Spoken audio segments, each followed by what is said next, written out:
សួស្តីអ្នកទាំងអស់គ្នាវីដេអូនេះខ្ញុំចង់មកបង្ហាញបងប្អូនពីរបៀបបិទ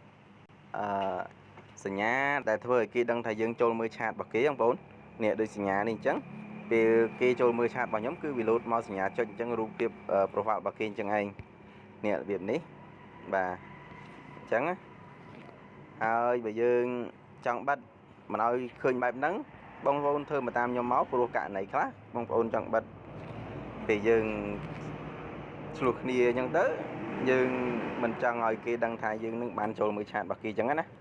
បាទធ្វើតាមខ្ញុំបងប្អូនគ្រាន់ចូលមកចាត់គ្រាន់តែចូលមកកាន់ Messenger មកហើយឃើញពាក្យថា menu នេះខាងក្រោមនេះចូលមកបន្តមកទៀតបងប្អូនចូលទៅកន្លែង setting បន្តមកទៀតបងប្អូន scroll មកខាងក្រោមរករូបផ្ទះដែលមានសញ្ញាកូនសោពីក្នុងនេះបន្តមកទៀតបងប្អូន